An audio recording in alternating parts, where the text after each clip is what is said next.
Afinidades y por el rumbo que el pueblo mande.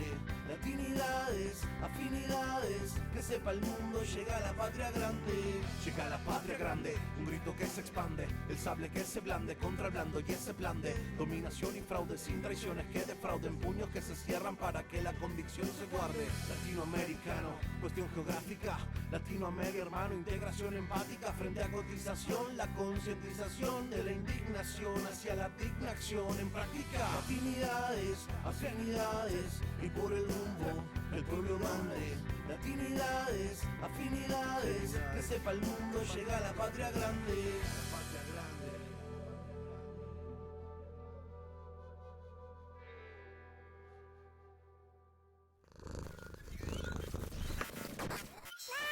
Bueno. Buenas noches, México. Desde Nuevo León, agradecemos a todas y a todos quienes nos hacen favor de acompañarnos en esta nueva emisión de Latinidades. Bienvenidos, bienvenidas. El pasado 5 de abril se cumplieron 27 años ya de la siembra del ingeniero Eberto Castillo. El árbol que gestó, inmenso, ha dado muchos frutos. Ese verdor, ese florecer de la esperanza que se vio en este país en el 2018 y que será refrendado con toda seguridad este próximo 2 de junio, no puede entenderse ni explicarse sin la lucha, las batallas, los ideales y convicciones del ingeniero Eberto Castillo. Él no llegó a ver este cambio, esta transformación que vivimos, pero hizo todo para que muchos, millones, sí. Para hablarnos de este prócer nacional, nos acompaña su hija, Laura Castillo. Gracias por estar aquí con nosotros. ¿Qué tal? Muy buenas noches, Héctor. Un gusto poder compartir este espacio contigo. Agradezco la invitación que me haces para poder charlar con relación a la figura del ingeniero Eberto Castillo Martínez. Vamos, pensando en él, me quedo pensando, ahora sí que estoy diciendo un pleonasmo. Sí. ¿Qué hubiera hecho él en esta época, en estos momentos? ¿Qué hubiera dicho de ese logro del que dirigió su campaña presidencial en un momento dado, del licenciado López Obrador? ¿Qué hubiera dicho de él en el 2018 cuando se ganó? ¿Y qué estaría diciendo él ahorita, precisamente cuando el segundo piso, que se menciona con la doctora Claudia Sheinbaum, puede estar refrendado ya completamente para el 2 de junio? ¿Qué hubiera dicho él? ¿Qué hubiera comentado? ¿Qué hubiera dicho que le gustó o qué no le gustó? Porque sabemos que él tampoco tenía así como que la boca, él decía lo que pensaba y era eso lo que era lo que lo hacía muy fuerte y extraordinario. Él decía las cosas tal y como las veía, las que estaban bien como las que estaban mal. Se queda uno pensando, ¿qué hubiera dicho él de todo lo que se ha vivido en este país? Porque ha sido una jornada histórica que ha llevado a un proceso de transformación que no termina, que todavía no se culmina, pero que evidentemente hay un cambio. Es lógico, lo hay. ¿Qué hubiera dicho él? Me quedo yo pensando. Sí, desde luego que hay todo un cambio y que continuamos con la transformación, que Eberto Castillo era un líder muy controvertido, siempre encontraba como las contradicciones y era muy crítico, pero desde luego que estaría muy complacido de lo que ha venido sucediendo en este país. Bueno, no olvidemos que Eberto Castillo murió en el año de 1997 y fue justamente ese año cuando se dio el triunfo del ingeniero Cuauhtémoc Cárdenas Solórzano en la Ciudad de México. Desafortunadamente es muy triste que él no pudo llegar al proceso electoral porque murió en el mes de abril. Y bueno, finalmente no vio lo que fue el resultado de la elección en la Ciudad de México, donde también pues fue finalmente la cosecha de toda esa siembra que se dio durante tantos años, de la cual pues el ingeniero Eberto Castillo fue, podemos decir, un gran agricultor, ¿verdad? Que de alguna manera él siempre reivindicaba a nuestros héroes nacionales, que cuando la izquierda se debatía que si entre el marxismo, que si maoísmo, que en fin, que si el trotskismo y demás, él decía, no, la lucha tiene que ser con relación a nuestros héroes nacionales y el trabajo que tenemos que realizar para convencer a la gente de la necesidad de la organización para que haya un cambio en el país, pues es considerando lo que tiene que ver con nuestra propia historia en nuestro país, porque si no, la gente no va a querer participar por toda la situación que había con relación a la campaña en contra de lo que era el comunismo y el socialismo. Entonces él decía, bueno, de alguna forma podríamos estar contemplando explicarles qué es lo que nosotros queremos sin decir la palabra socialista. Eso era lo que él decía en esa época. Él siempre fue pues un hombre de izquierda y empezó a participar con el general Lázaro Cárdenas, porque Berto Castillo fue profesor universitario, daba clases en la universidad y le dio clases al ingeniero Cuauhtémoc Cárdenas.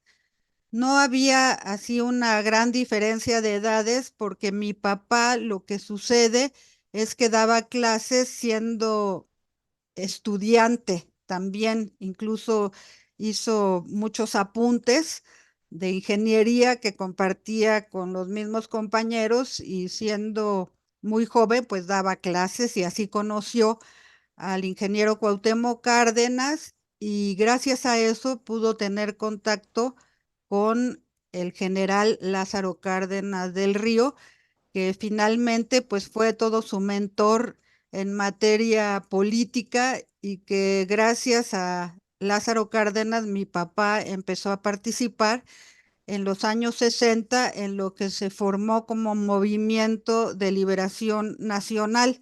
Este Movimiento de Liberación Nacional lo impulsó directamente el general Cárdenas y Eberto, siendo muy joven, pues empezó a participar con él, fue de la mano y posteriormente en lo que fue ya directamente el movimiento estudiantil de 1968, pudo participar también al lado de los estudiantes, siendo un profesor universitario, pues apoyaba la lucha de los estudiantes en ese momento.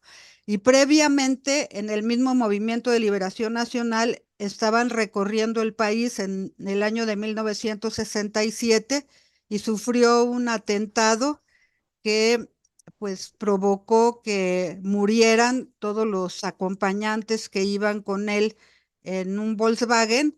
Estaban en la zona de Escárcega, Campeche, y ahí cayeron a una laguna. Eberto Castillo pudo salir bastante golpeado, lo operaron incluso, pero finalmente se salvó y a pesar de que querían exterminarlo, lo que sucede es que, y esas son una serie de aventuras que cuenta en su libro de Si te agarran te van a matar, cómo logró salir de esa porque pensaba que lo iban a asesinar ahí los mismos doctores que supuestamente lo estaban atendiendo posterior al accidente. A mi mamá le hablaron por teléfono y le dijeron que tenía que ir a recoger a la persona que había fallecido, que si ella era una de las deudas y entonces que pues ahí iban a atender a todos los que habían, a los familiares de los que habían fallecido y bueno, finalmente llegó mi mamá con un licenciado, el licenciado Armando Castillejos, y al llegar ahí, pues resulta que mi papá estaba afortunadamente vivo. Y bueno, esa es una parte también, yo creo que importante de los antecedentes, porque es una lucha que se da desde la izquierda de una manera muy complicada, porque pues obviamente eran perseguidos políticos y posterior a eso es que participa en el movimiento estudiantil de 1968, también ahí escapa de una golpiza que le propinaron a las puertas del hogar.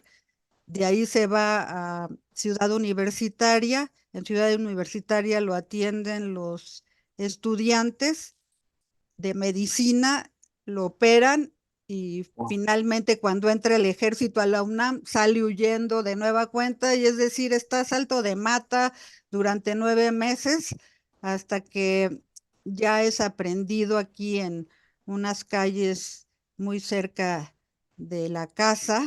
Nosotros vivíamos en la Romero de Terreros y cuando lo apresan es en la calle de Reforma en el centro de Coyoacán.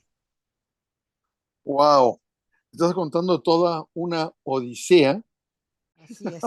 personal bastante fuerte, porque eso de andar a salto de mata con el Sí, corazón en la mano de que te van a matar, si te agarran te matan, no es cualquier cosa. No sé cómo puede uno dormir y estar tranquilo. Evidentemente no puedes, estás con el estrés a todo lo que da.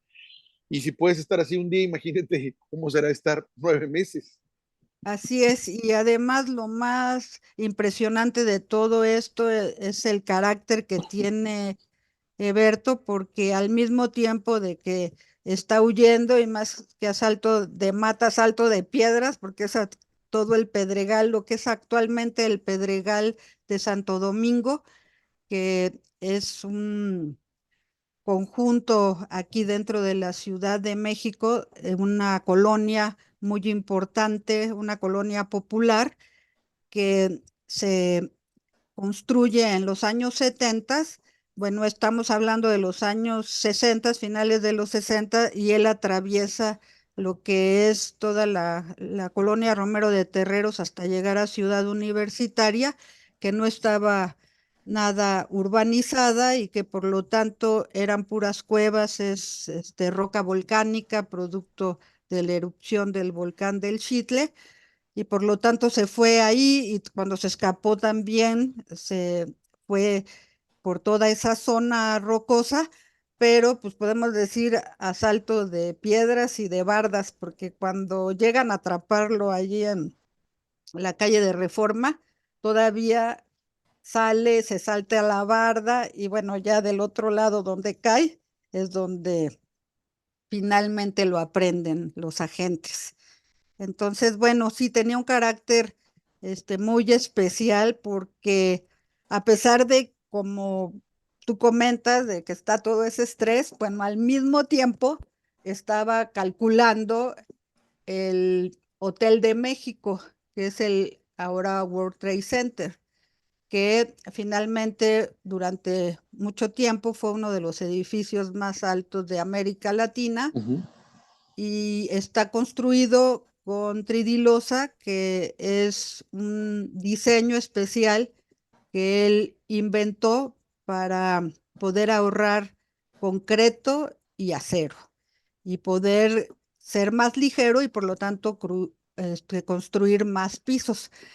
Entonces, al mismo tiempo que estaba huyendo, estaba calculando esta estructura y estaba participando políticamente, y es cuando se da todo este proceso para el desarrollo de el Hotel de México.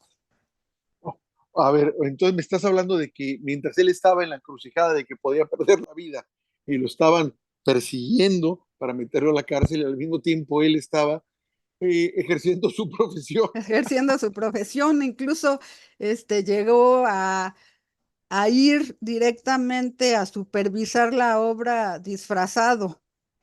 Entonces, sin que pudieran supuestamente encontrarlo, aunque pues las características del ingeniero Eberto Castillo pues eran pues diferentes a lo que podemos decir el promedio de los mexicanos, ¿no? Porque pues medía más de 1,80, era rubio, delgado. O sea, que era difícil de que pasara jorobado. desapercibido, como, como él pretendía.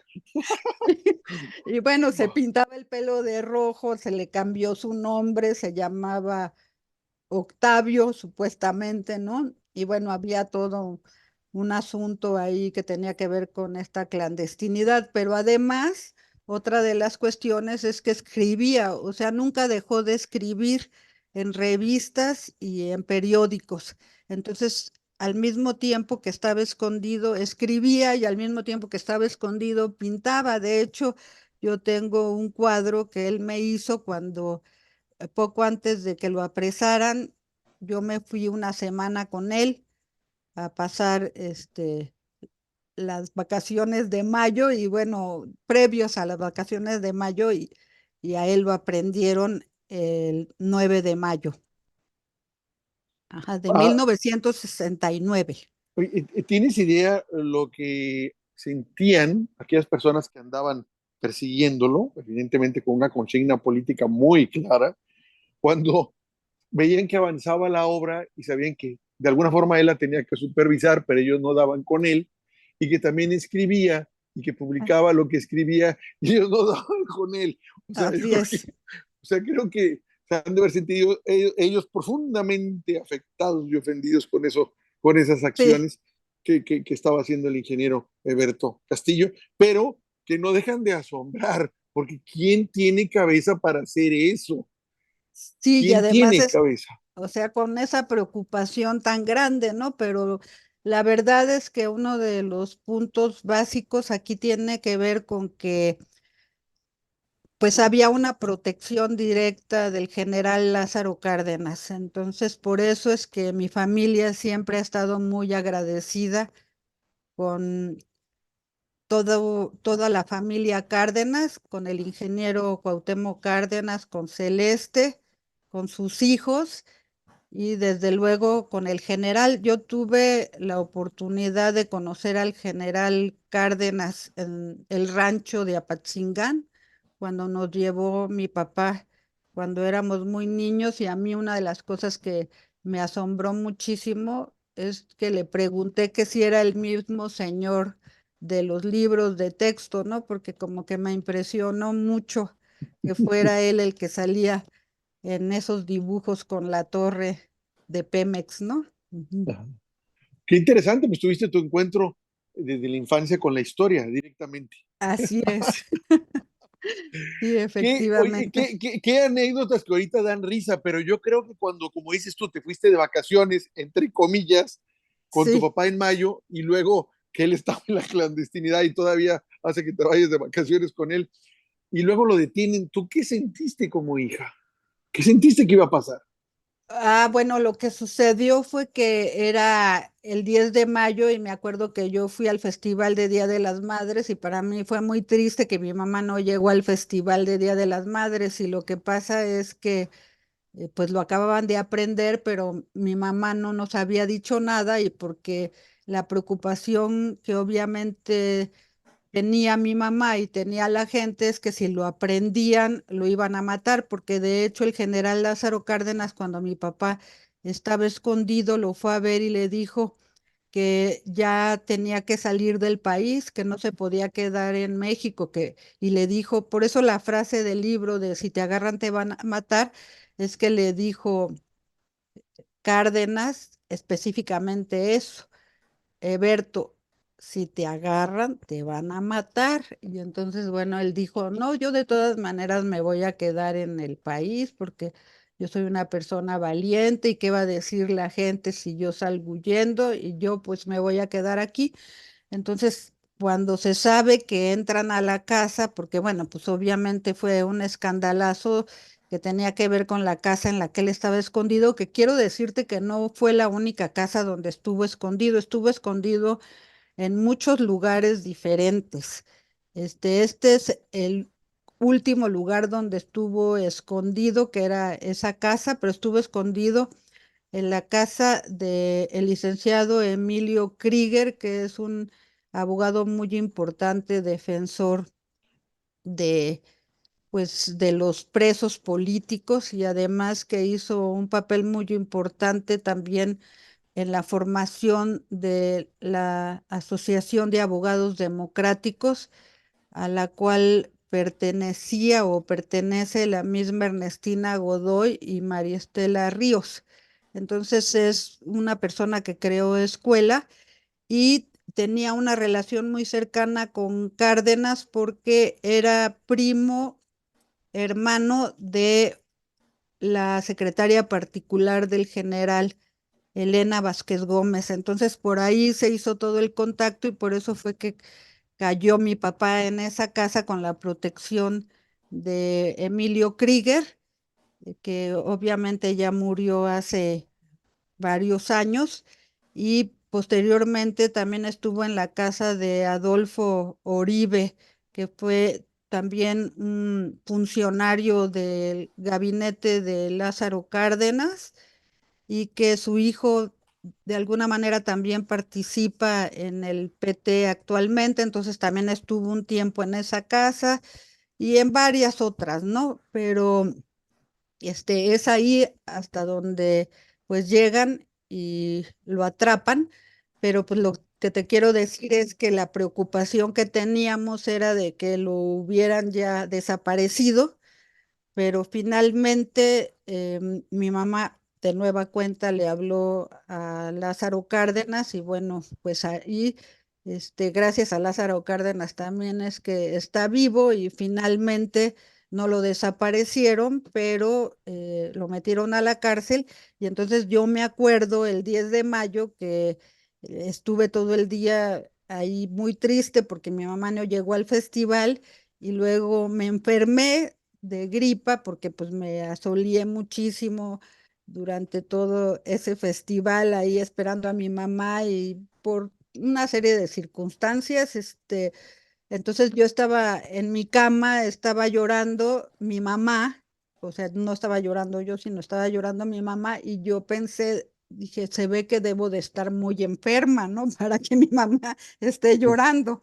Y lo que pasa es que estaba llorando y no se dio cuenta que había dejado el periódico ahí a los pies de la cama y en ese periódico aparecía mi papá en pijama, con barba y este, con un aspecto así no muy agradable y decía que ya había caído Eberto Castillo, ¿no? Entonces, bueno, entendí por qué mi mamá lloraba, no era que estuviera yo muy grave, sino era más bien esta situación, pero ya lo que pasa es que de alguna manera decía mi mamá que había descansado porque pues ya sabía que estaba vivo, ¿no? Que lo iban a meter a la cárcel, pero estaba vivo.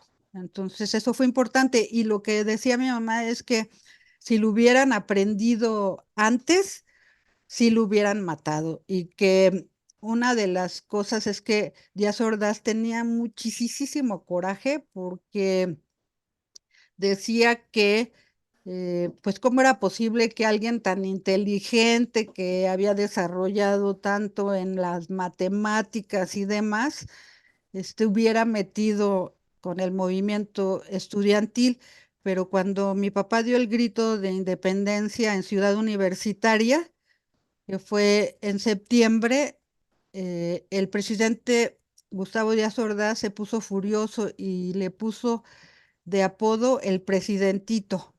Y entonces decía que cómo era posible que hubiera hecho eso, que eso era usurpación de funciones.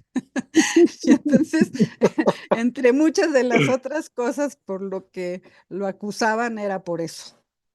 Bueno, eso es ridículo, o sea, Pues es de lo más ridículo, pero ya ves, sí son las cosas. Entonces, bueno, lo tenía furioso y finalmente pues como lo vivimos nosotros, considero que fue muy difícil, pero también gracias a mi mamá que las cosas pues pudieron salir adelante, ¿no? Con nosotros, porque realmente para hacer las cosas que hacía mi papá, sí se necesitaba que hubiera alguien que presidiera su comité de campaña. vaya, pues que hablas de cada cosa, ahorita te da risa, pero en ese entonces no era cualquier cosa. O sea, imagínate, bueno, no había muchas cosas como las de ahora, que internet, las redes sociales, en fin, cuando un medio, generalmente los medios en ese entonces eran todos oficialistas, eran voceros del régimen, en este caso del Claro. PRI. Entonces, cuando un medio así, ya sea la televisión, la radio o los medios impresos, decían, ya cayó, ya lo agarraron, olvídate, pues es algo sumamente grave, sumamente como una especie de paria social, como si fuera un criminal. Entonces era Sí, muy difícil de poder manejar eso. Y digo, bueno, tú al menos ahorita ya te ríes, pero yo entiendo que en ese entonces la presión social que ejercía el régimen no era agradable, era terrible. sí, era muy fuerte. Y incluso, bueno, trataron de incendiar mi casa. No lo lograron afortunadamente, pero pues yo creo que no éramos muy bien vistos por los vecinos, ¿verdad? Claro, Porque cuando entra el ejército a la UNAM, a nosotros nos avisan, bueno, a mi mamá, ¿verdad? Le avisan que tiene que salir o sea, ya se siente toda esa presión de que va a entrar el ejército, entonces que tenemos que salir de la casa porque corremos peligro. Entonces nos vamos nosotros a esconder a Cuernavaca.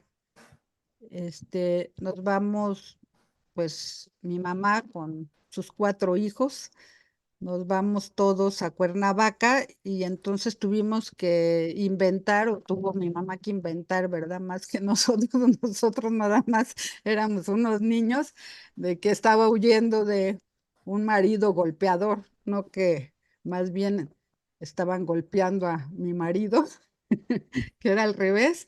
Entonces estuvimos escondidos un tiempo ahí durante pues el periodo en el que se llevó a cabo la Olimpiada en México. Todo uh-huh. ese tiempo estuvimos nosotros escondidos. Y cuando entra el ejército a la UNAM, intentan meter un carro al estacionamiento de la casa, pero como la reja abría en sentido contrario, entonces no pudieron meterlo, pero llevaban botes de gasolina y se incendió el coche. Entonces quienes estaban llevando eso tuvieron que salir corriendo porque se estaban quemando.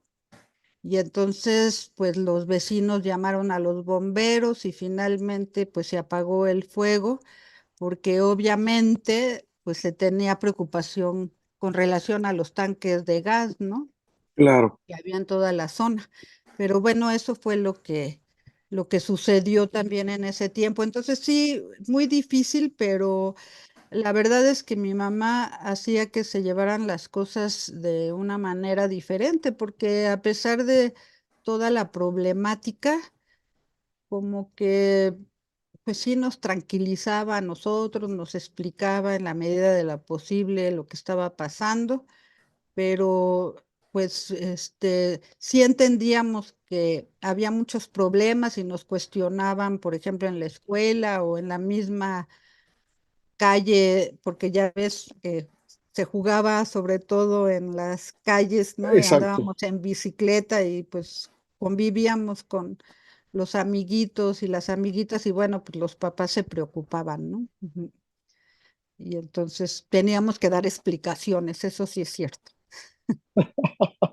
Pues mira, yo creo que todas estas cosas que comentas y que como bien dices, hubo la sabiduría y la entereza de tu mamá de enfrentar eso y no cargarles la presión que ella sentía, que de seguro la sentía. Sí, Les ayudó a ustedes a solventar de alguna forma emocionalmente estas luchas de tu papá así es, por hacer que el México que se vivió en ese entonces fuera más justo, más democrático así es. y más igualitario.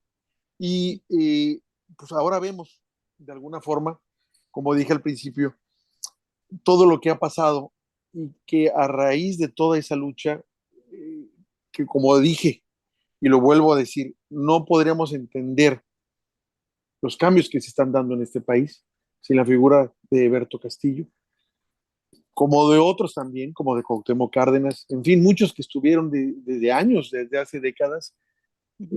peleando por un país más abierto que el que se vivía, que era totalmente cerrado, en una especie de que el presidente o el que se escogía para ser presidente era Dios por 6 años, porque eso era, Dios Así podía es. Ujú. hacer, disponer, hacer lo que le diera la gana en el país. No pasaba nada, absolutamente nada, y nadie podía decir nada porque era el presidente el que lo hacía. ¿Y cuánta gente no se quedó en esa lucha precisamente para enfrentar o tratar de cambiar las cosas? Son innumerables, son muchos los mexicanos que perdieron la vida y que de alguna forma pues han abonado a este cambio. Como bien dijiste tú, no lo mencioné yo al principio, el que el ingeniero Cuauhtémoc Cárdenas conquistara por primera vez la Ciudad de México para la izquierda y que así ha sido desde entonces, con acentos diferentes, pudiéramos incluso polemizar sobre algunos que han ocupado la jefatura de la Ciudad de México, pero al fin Sí, de cuentas el acento ha sido en términos generales de izquierda y esperemos que así sea ahora con Clara así es. Brugada.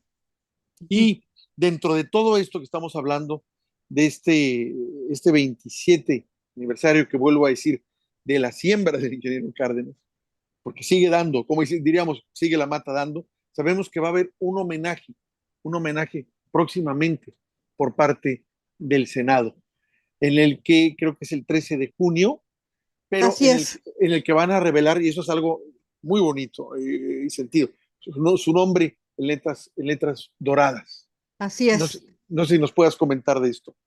Sí, bueno, el Senado de la República aprobó por unanimidad que en el muro de honor del Senado pueda ponerse el nombre de Berto Castillo en letras doradas.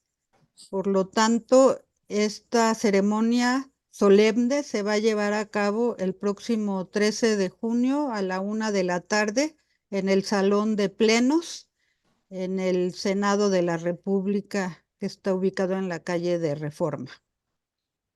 Pues se me hace genial que el Senado reconozca la figura del prócer nacional, lo vuelvo a decir que es el ingeniero Alberto Castillo, tu padre, Sí, porque tenemos que recuperar esas figuras que de alguna forma han logrado este devenir.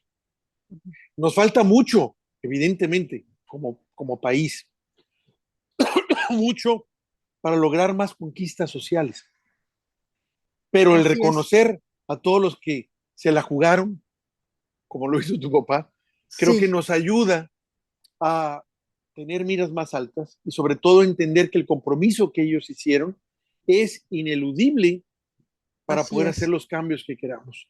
O sea, no vale la indiferencia, no vale la cobardía, no vale el ser timorato. Tu papá se la jugó y por eso es quien es. Así es.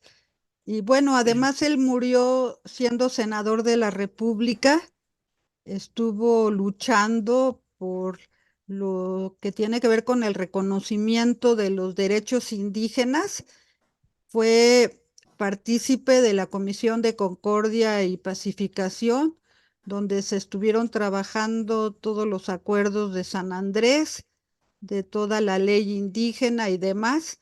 Y bueno, pues desde los años 60, cuando participó con el general Lázaro Cárdenas hasta su muerte, pues siempre estuvo luchando por la transformación del país, por la defensa del petróleo como uno de los puntos básicos dentro de su agenda, por el mejoramiento del medio ambiente, siempre haciendo propuestas diversas con proyectos, siempre de alguna manera también trabajando con gente que era científica para hacer, ahora sí que, pues,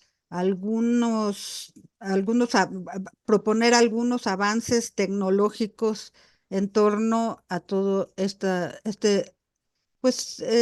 distintos diseños que se tendrían que estar haciendo para el mejoramiento ambiental y para lo que era la construcción, también como fue el caso de la tridilosa, ¿no?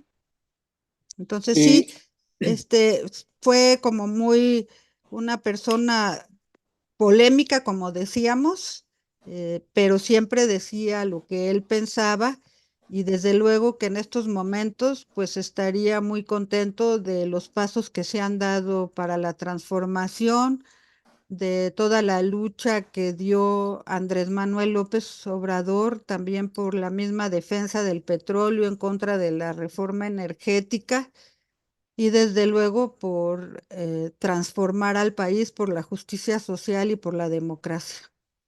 De todo esto que estás comentando, recuerdo que alguien mencionó, una candidata mencionó que cuando, el hecho histórico cuando en las elecciones del siglo pasado, que fue en el siglo pasado, tu papá Sí, ajá. renunció a favor de la candidatura, para favorecer la candidatura de Cuauhtémoc Cárdenas, y vimos que, pues, yo ya no sé qué pensar de esta candidata de la oposición, cuando viendo lo que ha hecho a lo largo de la campaña, hace cada cosa, cada mezcla de frases, de repente empezó diciendo, me acuerdo cuando recién arrancó ella, que ella era de izquierda, que era socialista, que era trotskista, que era socialdemócrata, yo no sabía qué más le faltaba Ajá. decir, porque hacía cada, digo, no sé, no Una quisiera decir la, mezcolanza, pero ¿verdad? es que ridícula que es, bueno, ¿qué le pasa a esta mujer? Y así se la ha pasado todo el tiempo. Y recientemente, no hace mucho, utilizó esta cuestión de un hecho histórico, que tu padre renunció Sí, a que ella era de la generación cuando renunció, bueno, cuando declinó el ingeniero Alberto Castillo a favor de Cuauhtémoc Cárdenas, ¿no? Bueno, pues qué comparaciones, ¿no? Obviamente, que quieren utilizar todos los símbolos de personajes de la izquierda para hablar de ella misma, ¿no? Comparándose con el ingeniero Cuauhtémoc Cárdenas, ¿no? Ujú. y obviamente para llevar agua a su molino, pero como dices tú, sí vemos que la derecha, sin el mayor pudor, y yo Ujú. creo que no sé si es calculado o debido a una enorme ignorancia, por no decir Ajá, otra palabra, ajá.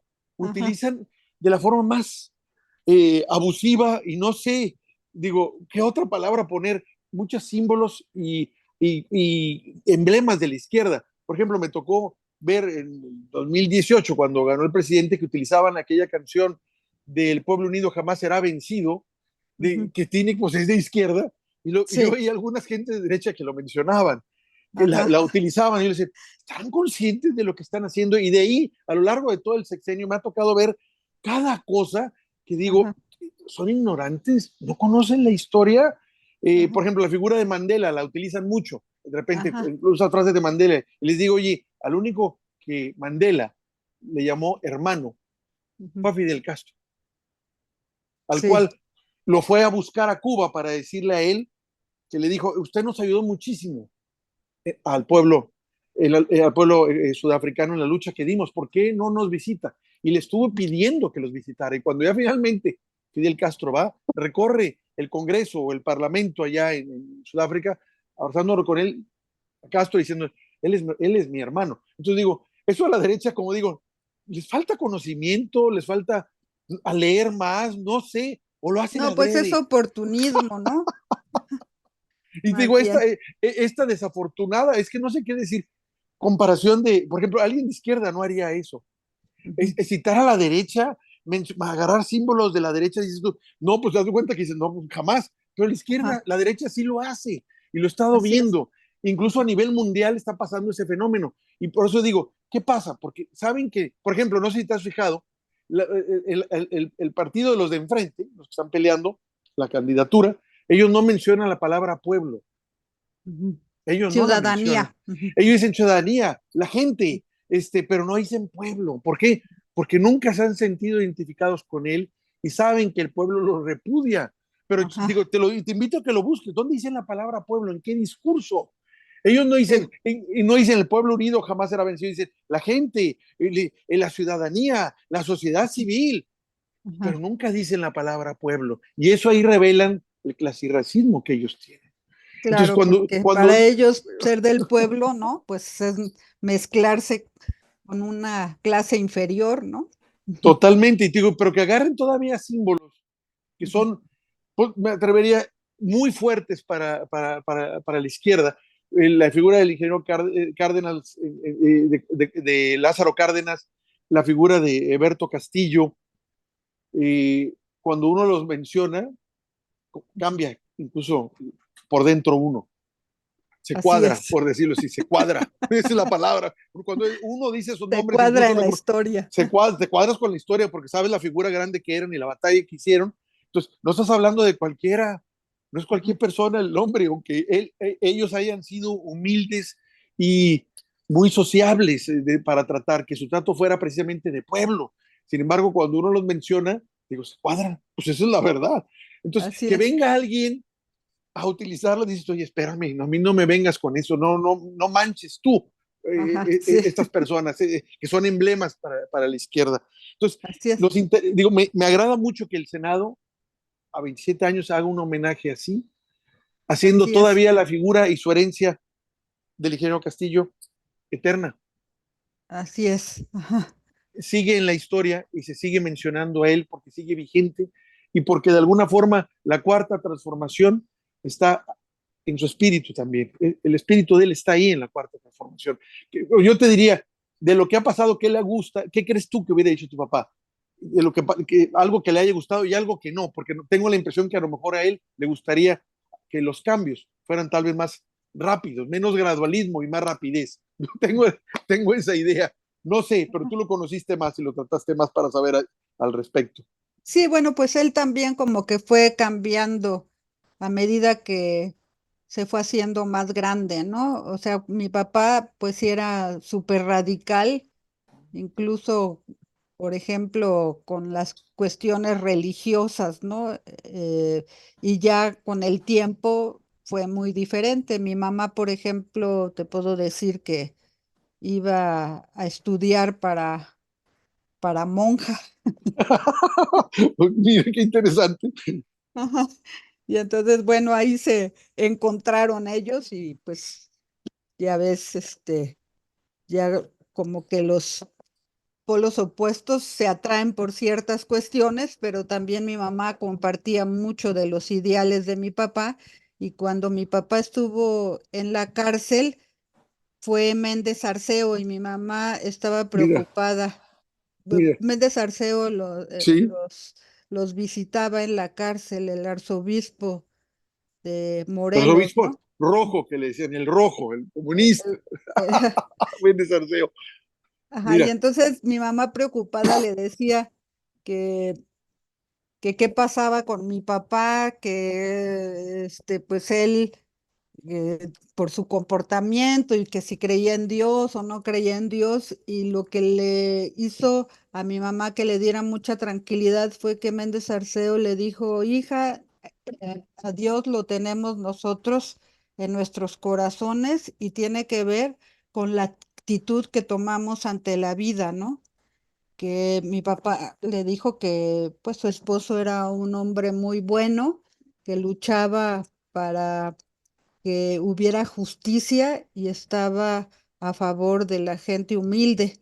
Por lo tanto, que qué más actitud cristiana que la que tenía mi papá, ¿no? Y como que a mi mamá pues de alguna forma eso la tranquilizó, ¿verdad? Porque siempre había vivido con esa preocupación.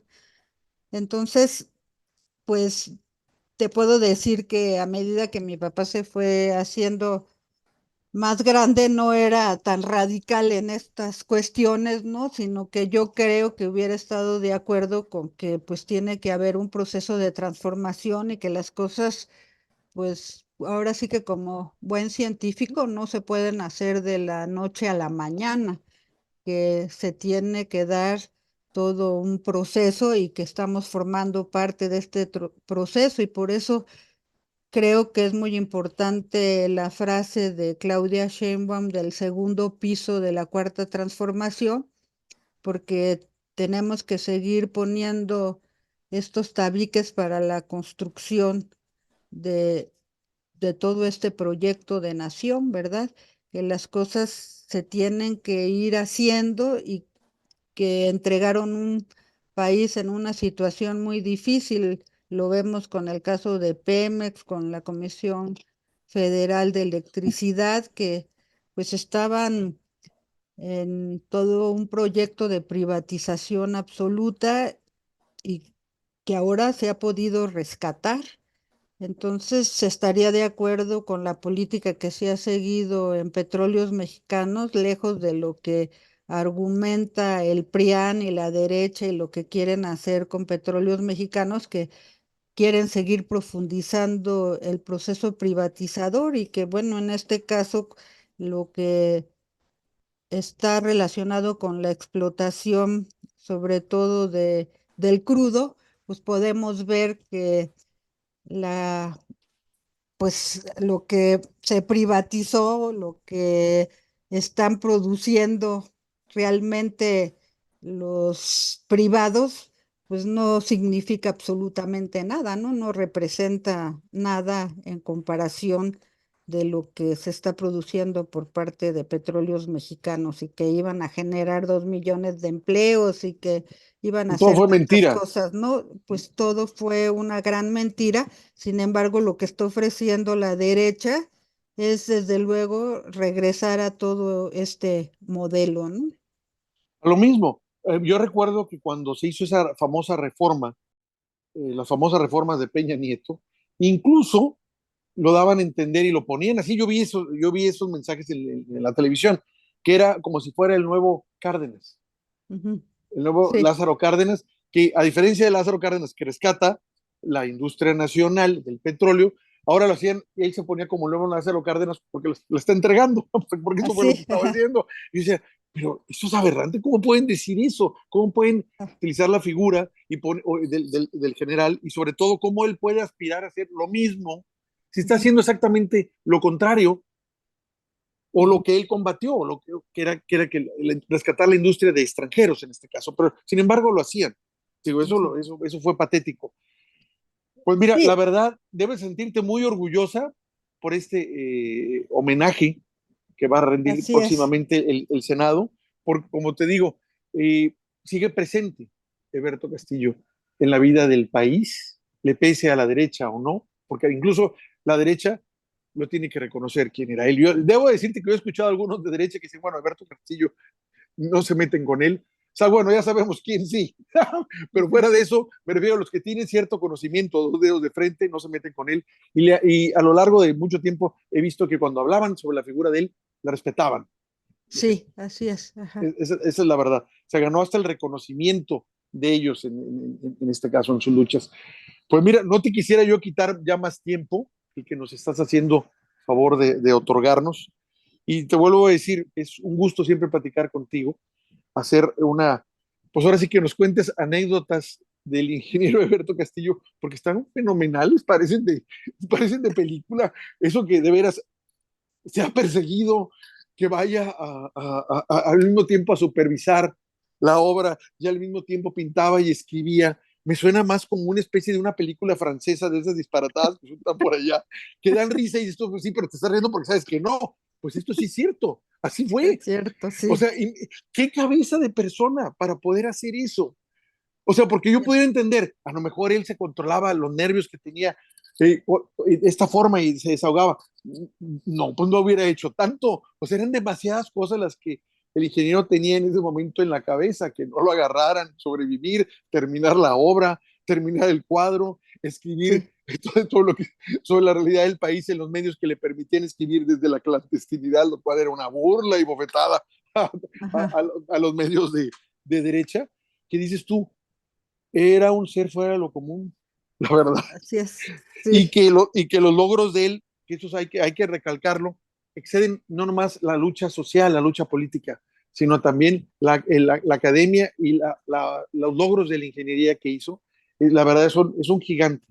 El ingeniero Alberto Castillo es un gigante de los que contamos en este país. Es uno de los activos que podemos presumir en este Sí. país.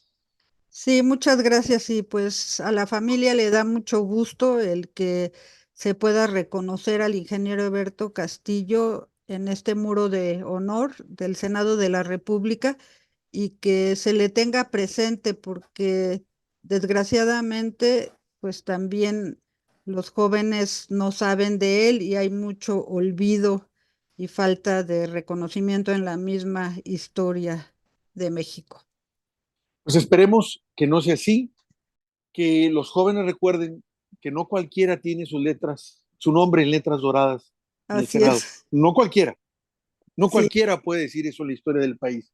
Y que se haga 27 años después, significa que la antorcha que él encabezó aún ilumina. todavía está Hay, encendida. Así es. todavía está encendida, aún perdura. Y eso es otro gran logro, más que merecido para el ingeniero Castillo, donde esté, donde pueda estar, Ujú. hubiera sido creyente o no, Ajá.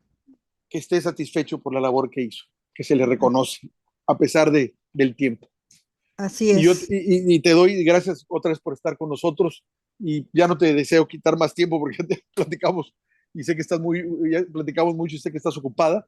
Y bueno, te agradezco esto y estamos en contacto, Laura, para cualquier otra cuestión. Ahora, sobre todo, que sabemos que vas a estar en el Senado, donde vas a dar la gran lucha para poder lograr los cambios constitucionales que no se pudieron lograr en este sexenio, por desgracia, pero que esperemos que este sí. Grandes cambios que son grandes retos. Sabemos bien pues, todo lo que quedó ahí, porque la derecha, son bastiones todavía de la derecha que no quiere perder para no perder sus privilegios, pero que es necesario que sean de todos, Así es. Y bueno, incluso de ellos, porque ellos nomás ven lo de ellos, no se dan cuenta que los cambios incluso los favorecen a ellos, son para ellos también, ellos están incluidos. Y en los de ellos no nos incluyen, la izquierda sí los incluye a ellos en los cambios, incluye a todos. así es. Y bueno, yo para terminar, nada más te quisiera eh, decir que Luis Villoro fue un gran amigo de mi padre, que también participó en el movimiento estudiantil, era profesor universitario, igual que mi papá, y participó con él para la formación del Partido Mexicano de los Trabajadores, que Luis Villoro decía que ser de izquierda es tomar, ahora sí que una opción de vida, que es una actitud, una cuestión moral, y que es decir no a la injusticia, no a todo lo que lleve a la mentira social, y que finalmente pues Eberto forma parte de esta gran izquierda que tenemos que reivindicar y que tenemos que seguir trabajando para la transformación de este país. Entonces, creo que el mejor homenaje que se le puede hacer a Eberto Castillo, además de las mismas letras doradas, es seguir trabajando por ello día con día, que diario sabemos que podemos aportar nuestro granito de arena para que las cosas cambien y mejoren, y que en eso estamos. Con esas palabras tuyas, Laura, cerramos esta emisión. Bueno, Gracias y buenas muchas noches. gracias. Sí, hasta luego.